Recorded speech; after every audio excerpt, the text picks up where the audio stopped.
بسم اللہ الرحمن الرحیم۔ السلام علیکم ورحمۃ اللہ وبرکاتہ۔ ناظرین، ابو جہل وہ بدبخت آدمی تھا جس نے ساری زندگی رسول اللہ صلی اللہ علیہ وآلہ وسلم کو دکھ، تکلیف اور پریشانی کے علاوہ کچھ نہ دیا۔ فرعون اور نمرود کی موت کی طرح ابو جہل بھی انتہائی ذلیل ہو کر اور کتے کی موت مرا۔ حضرت عبد الرحمن بن عوف رضی اللہ تعالیٰ عنہ سے مروی ہے کہ جب جنگ بدر کا میدان سجا تو معاذ اور معوذ میرے پاس آئے اور انہوں نے مجھ سے دریافت کیا کہ چچا جان، ان لوگوں میں سے ابو جہل کون ہے؟ میں نے ہاتھ کا اشارہ کرتے ہوئے انہیں بتایا کہ وہ ہے ابو جہل۔ انہوں نے کہا، پیارے چچا، اس ظالم نے ہمارے پیارے نبی کو بہت تنگ کر رکھا تھا اور بہت سی تکالیف پہنچائیں، اس لیے ہم ابو جہل کو قتل کر کے ہی چھوڑیں گے۔ حضرت عبد الرحمن بن عوف رضی اللہ تعالیٰ عنہ فرماتے ہیں کہ جو ہی میں نے ان کم عمر بچوں کو ابو جہل کا بتایا تو وہ بچے بہت تیزی سے اور بجلی کی رفتار کے ساتھ ابو جہل کی طرف بھاگے۔ انہوں نے ابو جہل پر جاتے ہی ایک ضرب لگائی۔ وہ ضرب اتنی شدید تھی کہ ان کے پہلے ہی وار سے ابو جہل اونٹ سے نیچے گر گیا۔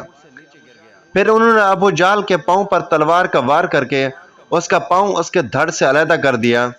حضرت معاذ رضی اللہ تعالیٰ عنہ بیان کرتے ہیں کہ یہ سب کچھ ابو جہل کا بیٹا اکرمہ دیکھ رہا تھا۔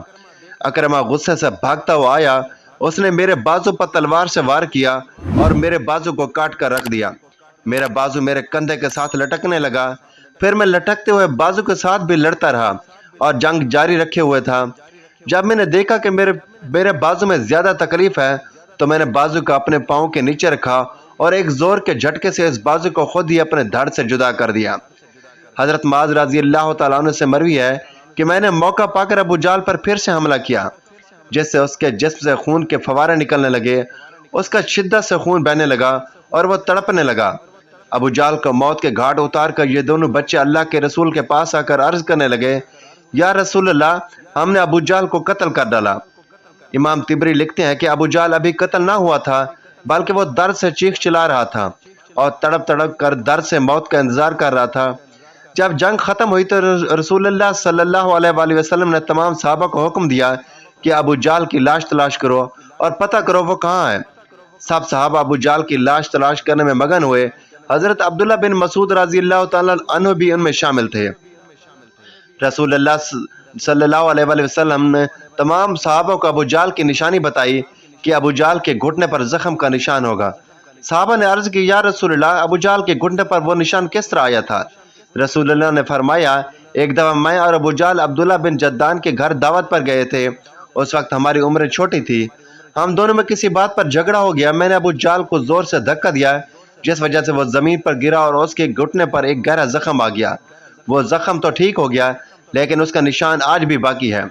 حضرت عبداللہ ابن مسعود رضی اللہ تعالیٰ عنہ سے روایت ہے کہ میں جنگ کے میدان میں ہر لاش کو الٹا الٹا کر دیکھ رہا تھا کہ مجھے ایک جگہ پر ابو جہل زخمی حالت میں نظر آیا۔ میں اس کے پاس گیا تو میں نے دیکھا کہ وہ ابھی مرا نہ تھا بلکہ زندگی کی آخری سانسیں لے رہا تھا۔